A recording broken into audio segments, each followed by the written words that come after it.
വിദ്യാർത്ഥികൾ ഇത്രയും മനോഹരമായി സംഘടിച്ച് ജനാധിപത്യപരമായി സമാധാനപരമായി സംഘടിച്ച് പ്രതിഷേധിച്ചപ്പോൾ അവർ ആദ്യം പറഞ്ഞത് നമ്മൾ ദേശദ്രോഹികളാണെന്നാണ്. രണ്ടാമത് നമ്മൾ വിളിച്ചത് തീവ്രവാദികളെന്നാണ്. എന്നിട്ട് മൂന്നാമത് പറഞ്ഞതാണ് 5 വർഷം ഇന്റർനാഷണൽ റിലേഷൻസും പൊളിറ്റിക്കൽ സയൻസും പഠിച്ച എനിക്ക് ഏറ്റവും കൗതുകകരമായി തോന്നിയത് ഇത് അമേരിക്കയുടെ അജണ്ടയാണ്. അല്ല സുഹൃത്തെ, ഒരു കാര്യം ചോദിക്കട്ടെ, അമേരിക്ക എത്ര ബാരല്, എത്ര ലിറ്റർ, എത്ര പൗണ്ടിന് എവിടെ നിന്ന് വാങ്ങണമെന്ന് എഴുതി കൊടുത്താല് അത് ഇമ്പോസിഷൻ പോലെ എഴുതുന്ന ഒരു ഗവൺമെന്റിനെയാണ്. ഫിഫ വേൾഡ് കപ്പിൽ ഫോട്ടോ എടുക്കാൻ കൂടെ നിൽക്കാൻ സങ്കടപ്പെട്ടിരിക്കുന്ന ഡൊണാൾഡ് ട്രംപിനെ എന്റെ പൊന്നു സുഹൃത്തെ, വല്ലപ്പോഴും കുറച്ച് ആ വാട്സപ്പിൽ നിന്ന് ഇറങ്ങിയിട്ട് 2 അക്ഷരം ബുക്ക് നോക്കി വായിക്കണം.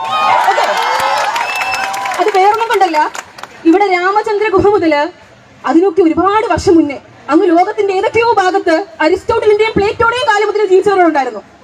അവരൊക്കെ രാഷ്ട്രീയത്തിനെ കുറിച്ചിട്ട് പറഞ്ഞ കാഴ്ചപ്പാടുകൾ ഉണ്ടായിരുന്നു. അല്ലാതെ ദയവ് ചെയ്ത് അസുഖം വരുമ്പോഴല്ലാതെ ക്യാപ്സ്യൂൾ കഴിക്കരുത് പ്ലീസ്. മറ്റൊരു കാര്യം എനിക്ക് പറയാനുള്ളത്, ഇനി കുറച്ച് രാഷ്ട്രീയം പറയണം.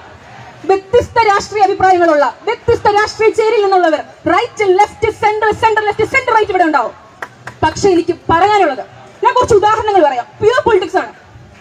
ഗാന്ധിയും അംബേദ്കറും തമ്മിൽ അഭിപ്രായ വ്യത്യാസം ഉണ്ടായിരുന്നു. നേതാജിയും ഗാന്ധിയും തമ്മിൽ അഭിപ്രായ വ്യത്യാസം ഉണ്ടായിരുന്നു. ഗാന്ധിയും ഭഗത് സിംഗും തമ്മിൽ അഭിപ്രായ വ്യത്യാസം ഉണ്ടായിരുന്നു.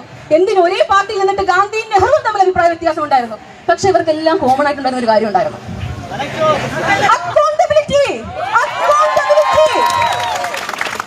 ഇന്ന് സമാധാനപരമായി ഇവിടെ നിന്ന് സംഘടിച്ച് സമാധാനപരമായി ഇവിടെ സമരം ചെയ്യാനെത്തിയ നമ്മൾ ഓരോരുത്തരിൽ ചിലപ്പോൾ ഗാന്ധി ഉണ്ടാകും.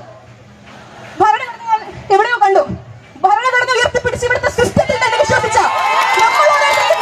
അംബേദ്കറുണ്ട്. എന്റെ സഹോദരൻ ഇൻകുലാബ് പിടിച്ചപ്പോൾ ഞാൻ ഒന്ന് ഓർത്തു പോട്ടെ, പണ്ട് ഭഗത് സിംഗ് തൂക്കുകയറിലേക്ക് നടന്നു നീങ്ങുമ്പോൾ തൂക്കുകയറിന് തൊട്ട് മുന്നേ അദ്ദേഹം ഇൻകുലാബ് വിളിച്ചതിനെ കുറിച്ച് പരിസരവാസികൾ പറഞ്ഞത് ജയിലറ വെട്ടിനിറച്ചു എന്നാണ്. ഈ മാനവ വീതി നമ്മുടെ ഇൻകുലാബ് കൊണ്ട് വെട്ടിനിറച്ചിട്ടുണ്ടെങ്കിൽ ഞാൻ പറയുന്നു, നമ്മളിൽ ഭഗത് സിംഗുമുണ്ട്. ഇന്ന് ജനാധിപത്യത്തെ കുറിച്ചിട്ട് പൊളിറ്റിക്കൽ സയൻസ് 5 വർഷമായി അങ്ങേയറ്റം പാഷനോടുകൂടി പഠിക്കുന്ന ഞാൻ ഇവിടുത്തെ സംസാരിക്കുന്നുണ്ടെങ്കിൽ എന്റെ ഉള്ളിൽ നെഹ്റുവുമുണ്ട്. ഞാൻ നിങ്ങളോട് പറയുന്നത്, you guys are not qualified enough to teach us about the patriotism. You guys are not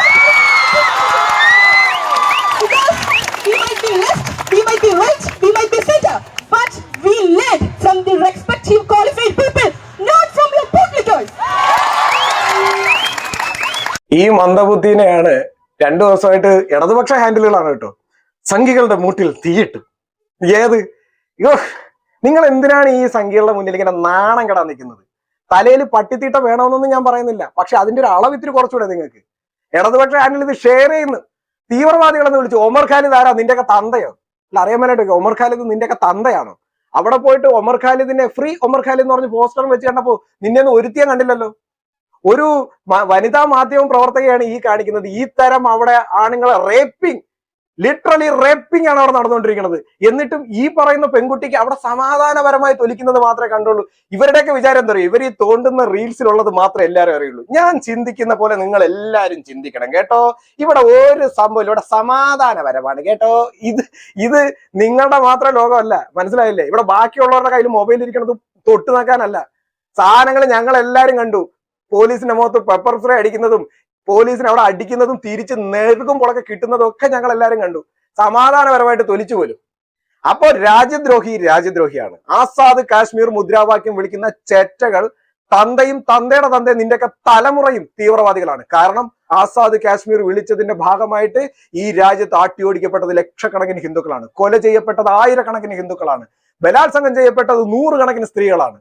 അനാഥരാക്കപ്പെട്ട കുട്ടികൾ ആയിരക്കണക്കിനാണ്. ഇത്രയും പേരെ കാശ്മീരിൽ ആസാദ് കാശ്മീർ വിളിച്ചിട്ടുണ്ട് എങ്കിൽ, അവരവിടെ നാട്ടിയോടിക്കപ്പെട്ടിട്ടുണ്ടെങ്കിൽ, ഈ രാജ്യം കണ്ട ഏറ്റവും വലിയ വർഗീയ കലാപം കാശ്മീരിൽ നടന്നിട്ടുണ്ട് എങ്കിൽ ആ മുദ്രാവാക്യം വിളിക്കുന്ന നിങ്ങളല്ല, ആ മുദ്രാവാക്യം വിളിക്കുന്ന ഏതവനും തന്തയ്ക്ക് പറക്കാത്തവന്മാരാണ്. അവന്മാരുടെ തന്തയുടെ തന്തയും തന്തമാരും എല്ലാം തീവ്രവാദികൾ തന്നെയാണ്. അതിൽ ഒരു സംശയം നിങ്ങൾ ആരും വിചാരിക്കണ്ടോ. ഒമർ ഖാലിദും ഷർജിൽ ഇമാമി ഈ രാജ്യത്തിനെ വെട്ടിക്കീറണമെന്ന് പറഞ്ഞവന്മാരാണ്. ചെറ്റകളാണ്, അവനെ പിന്താങ്ങുന്നവന്മാർ തീവ്രവാദികളാണ്, രാജ്യദ്രോഹികളാണ്, തെമ്മാടികളാണ്. ഇനി അടുത്തതാണ് അതിലും വലിയ കോമഡി. എന്റെ പൊന്നളിയ, ഈ ഇത് ഒരു മന്ദബുദ്ധി എന്ന് പറഞ്ഞ അമേരിക്ക പറഞ്ഞു അത്രേ. അമേരിക്ക പറഞ്ഞു കഴിഞ്ഞാൽ ഇമ്പോസിഷൻ എഴുതാൻ നടക്കുന്ന സർക്കാരാണ്. നിങ്ങൾ അത്യാവശ്യം ഒന്ന് വായിക്കണം കേട്ടോ. നിങ്ങൾ ബുക്ക് എടുത്ത് വായിക്കണം. ഞാൻ ഈ മന്ദബുദ്ധിയുടെ അടുത്ത് ബുക്ക് എടുത്ത് വായിക്കാനൊന്നും പറയുന്നില്ല. നിന്റെ കയ്യിലൊരു കുണഞ്ഞ സാധനം ഉണ്ടല്ലോ, ഫോൺ, ഒരു 6 ഇഞ്ച് സാധനം, അതങ്ങോട്ട് എടുക്കുക. അതിലെല്ലാ സാധനവും കിട്ടും. ദൈവം സഹായിച്ച് കോൺഗ്രസ് അല്ലാത്തത് കൊണ്ടും മോദി ആയതുകൊണ്ടും ഇന്ത്യയിൽ നിന്ന് 5Gയിലും 6Gയിലും വരെ എത്തിയിട്ടുണ്ട്. ഇന്ത്യയിൽ തന്നെയാണ് എല്ലാ മൊബൈൽ ഫോണും ഉണ്ടാക്കുന്നത്. ഇന്ന് ലോകത്തിലെ സെക്കൻഡ് മോസ്റ്റ് എക്സ്പോർട്ടർ ആണ് മൊബൈൽ ഫോണിൽ ഇന്ത്യ. രാഹുൽ ഗാന്ധി നിങ്ങളുടെ വലിയ ജനാധിപത്യ കൊണാണ്ടറുകളും ഭരിച്ചിരുന്നപ്പോ നക്കായിരുന്നു കണ്ട രാജ്യങ്ങളുടെ കാലിൽ മൊബൈൽ ഫോണിന് വേണ്ടി, നെറ്റിന് വേണ്ടി ചൊരണ്ടിയായിരുന്നു. 120 രൂപയ്ക്ക് 2 GB ഒരു മാസത്തേക്ക് ചൊരണ്ടി നടന്നു. അതെല്ലാം മാറ്റി തന്നത് മോദി തന്നെയാണ്. അപ്പൊ അങ്ങനെ നിന്റെയൊക്കെ കയ്യിലേക്ക് ഈ തൊലിഞ്ഞ സാധനം കിട്ടിയിട്ടുണ്ടെങ്കിൽ അവിടെ ഇങ്ങനെ തൊട്ട് നോക്കി റീൽസ് നോക്കിയിട്ട് അമേരിക്ക എന്ന് പറഞ്ഞ് നടക്കണ്ടേ. നിങ്ങൾ ബുക്ക് വായിക്കൂ. നിങ്ങൾ ബുക്കൊന്നും വായിക്കണ്ട, ആ സാധനം അവിടെ എടുക്കുക. ആ സാധനത്തിലോട്ട് India's largest crude oil supplier എന്ന് പറഞ്ഞ് ചുമ്മാ ടൈപ്പ് ചെയ്ത് കൊടുത്താൽ തന്നെ ഫസ്റ്റ് റഷ്യ വരും. അതിന്റെ ഒരു ഗ്രാഫാണ് ഞാൻ താഴെ കൊടുത്തിരിക്കുന്നത്. ഇത് നിങ്ങൾക്ക് ഈ ഫോണിൽ നിന്ന് തന്നെ കിട്ടും. ഇത്രയും വലിയ ഒരു മൊബൈൽ ഫോൺ പോലൊരു ആക്സസ് കയ്യിലുണ്ടായിട്ട് നിങ്ങൾ ബുക്ക് വായിക്കൂ. നിങ്ങൾ എല്ലാവരും ഒന്ന് ബുക്ക് വായിക്കണേ എന്റെ സംഖ്യകളെ. നിങ്ങൾ ഈ സംഖ്യകളുടെ മുന്നിൽ നാണം കെട്ടോളാന്ന് വല്ല നേർച്ച നേർന്നിട്ടുണ്ടോ? നാണം ഉണ്ടോ നിങ്ങൾക്ക്? നിങ്ങൾ തലയ്ക്കകത്ത് എന്താണ് ഇരിക്കുന്നത്? തീട്ടോ, അതോ പട്ടിത്തീട്ടോ, അതോ കുതിരച്ചാണകോ? എന്താണ് നിങ്ങളുടെ തലയിൽ?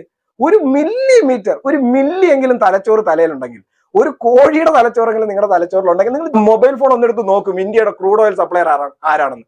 അമേരിക്ക അങ്ങനെ പലതും പറയും. അമേരിക്ക വന്ന് ഇടപെട്ട് കഴിഞ്ഞാൽ നമ്മുടെ പറമ്പിൽ കറിവേപ്പില പറിക്കാനും കപ്പ നടാനും അമേരിക്കയുടെ അനുമതി വേണമെന്ന് പറഞ്ഞ് പേടിച്ച് നടന്ന കമ്മ്യൂണിസ്റ്റുകാരുള്ള രാജ്യമാണിത്. നിങ്ങൾക്ക് അറിഞ്ഞൂടല്ലോ. പണ്ട് ഈ ആസിയൻ കരാറും ഘാട്ട് കരാറൊക്കെ ഒപ്പിടാൻ പോകുമ്പോൾ പറയണ എന്താണ്? നമ്മുടെ തൊടിയിൽ കപ്പ നടണമെങ്കിലും നമ്മുടെ തൊടിയിൽ ചീര നടണമെങ്കിലും അമേരിക്കയുടെ പെർമിഷൻ വേണമെന്ന് പറഞ്ഞ് പേടിച്ചു തൂറികളായ കമ്മ്യൂണിസ്റ്റുകാർ ഉണ്ടായിരുന്ന നാടാണിത്. എന്നിട്ട് ഈ പേടിച്ചു തൂറികളല്ല 24 മണിക്കൂറും പറയും അമേരിക്കൻ സാമ്രാജ്യത്വം തൊലയട്ടേത്. അങ്ങനെ കുറെ കാലം കഴിഞ്ഞപ്പോൾ മനസ്സിലായത് അമേരിക്ക തൊലഞ്ഞാൽ മൂലക്കുരുവിന്റെ ചികിത്സയ്ക്ക് അമേരിക്കയിലോട്ട് തന്നെ പോകണം. അപ്പൊ അമേരിക്ക തൊലഞ്ഞാൽ ശരിയാവില്ല എന്ന് മനസ്സിലായത്. ഇമ്മാരി ഉള്ള ആൾക്കാരുടെ അടുത്തുനിന്ന് ക്യാപ്സ്യൂള് കണക്കിന്, അതിന് ഈ കുട്ടി പറഞ്ഞ ക്യാപ്സ്യൂള്, നിങ്ങൾ ഈ ക്യാപ്സ്യൂള് മേടിച്ച് വിഴുങ്ങിയ കീഴ്ശ്വാസവും വിട്ട് എമ്പക്കവും വിട്ട് ഇരിക്കാമെന്നല്ലാതെ സംഖ്യകളുടെ മുന്നിൽ നീയൊക്കെ നാണം കെടും. അത്രേ ഉള്ളൂ. ഇന്നും റഷ്യയുടെ കയ്യിൽ നിന്ന് നമ്മൾ ആവശ്യത്തിന് വേണ്ടി റഷ്യക്ക് നമ്മൾ സപ്ലൈ ചെയ്യുന്നുണ്ട്. റിഫൈൻഡ് ചെയ്തിട്ടുള്ള ക്രൂഡ് ഓയിലിന് പെട്രോൾ ആക്കിയും ഡീസലാക്കി ഞങ്ങൾ ഇന്ത്യ തിരികെ റഷ്യക്ക് വരെ സപ്ലൈ ചെയ്യുന്നുണ്ട്. ഇതൊന്നും മനസ്സിലാക്കാനുള്ള ബുദ്ധി നിങ്ങൾക്ക് ആർക്കും ഇല്ലാന്ന് പറയാൻ കാര്യം എന്ന് പറഞ്ഞിട്ടുണ്ടല്ലോ, ആ ഒരു പട്ടിത്തീട്ടം തലച്ചോറാണ് നിങ്ങളുടെ തലയിലുള്ളത്. പട്ടിത്തീട്ടം തലച്ചോറ്. ബുക്കല്ല. ബുക്ക് എന്തിന്? ഈ മൊബൈൽ ഫോൺ എടുത്തു കഴിഞ്ഞാൽ അതിൽ കിട്ടുമല്ലോ ഈ ലൈബ്രറികൾ.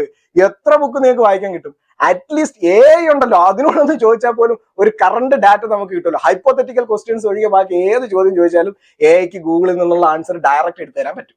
അപ്പൊ ഇത്തരം കാര്യങ്ങളൊക്കെ കയ്യിലുണ്ടായിട്ട് നിങ്ങൾ ബുക്ക് വായിക്കണേ മോളെ. 2026 U have a mobile phone with 5G connection with 12 GB Ram and 256 GB memory.